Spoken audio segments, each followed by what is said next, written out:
ఈ వీడియోలో పీసీఓడి ఉన్న వాళ్ళకి పీరియడ్స్ డిలే అవ్వడం కామనేనా? అసలు ఎందుకు పీరియడ్స్ డిలే అవుతాయి అనే దాని గురించి చెప్తాను. జనరల్‌గా పీసీఓడి ఉన్న వాళ్ళకి పీరియడ్స్ డిలే అవ్వడం చాలా కామన్. ఇది చాలామందిని కన్‌ఫ్యూజ్ చేస్తుంది. స్ట్రెస్ కూడా పెరుగుతుంది దీనివల్ల. పీసీఓడిలో హార్మోన్స్ బ్యాలెన్స్ తప్పిపోవడం వల్ల ఓవ్యులేషన్ టైంకి జరగదు. అందుకే పీరియడ్స్ రెగ్యులర్‌గా రాకపోవచ్చు.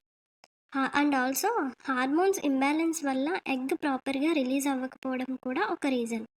ఈ డిలే బాడీలో జరుగుతున్న ఇంటర్నల్ చేంజెస్‌ని షో చేస్తుంది. అంటే డిలే అవుతుంది కాబట్టే నువ్వు ఫోకస్ చేయగలవు.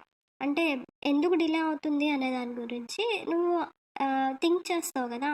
ఒకవేళ ఎవ్రీ మంత్ నీకు నార్మల్‌గానే పీరియడ్స్ వచ్చేస్తే నువ్వు థింక్ చేయాల్సిన అవసరం లేదు. సో, ఈ డిలే నీ హార్మోన్స్ ఇంబాలెన్స్‌లో ఉన్నాయి అనే దాన్ని నీకు షో చేస్తుంది. బయటికి చెప్తుంది. సో, ఇది బాడీ ఫెయిల్ అయింది అని మీనింగ్ కాదు. బాడీ సిగ్నల్స్ ఇస్తుంది అంతే.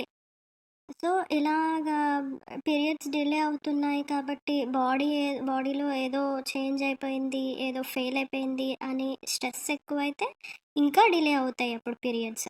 అందుకే ఎప్పుడు కూడా పీసీఓడీలో స్ట్రెస్ అస్సలు ఉండకూడదు. స్ట్రెస్ అసలు దేనికైనా సరే ఒక రీజన్ ఉంటుంది. ఏదైనా బాడీలో ఇన్‌కంప్లీట్‌గా ఉంది అంటే పీరియడ్స్ డిలే అవుతున్నాయి ఆర్ ఎనీ అదర్ వెయిట్ పెరుగుతున్నామనంటే ఖచ్చితంగా ఇంటర్నల్‌లో ఏవో చేంజెస్ జరిగి ఒక రీజన్ ఉంటది.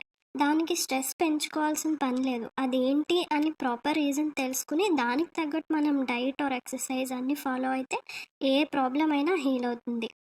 కాబట్టి పీసీఓడీలో మైండ్ కామ్‌గా ఉండడం కూడా చాలా ఇంపార్టెంట్. ఈ సిరీస్‌లో అప్‌కమింగ్ వీడియోస్‌లో అంటే ఆఫ్టర్ 1 వీక్‌లో నేను పీరియడ్స్ రెగ్యులర్ అవ్వడానికి సింపుల్ డైలీ హ్యాబిట్స్ ఎక్స్‌ప్లెయిన్ చేస్తాను. మీరు కూడా ఇంట్రెస్ట్ ఉంటే ఫాలో అవ్వండి. అండ్ మీకేమైనా డౌట్స్ ఉండి, ఏదైనా విషయం గురించి తెలుసుకోవాలి అని అంటే కామెంట్ చేయండి. And follow for more videos.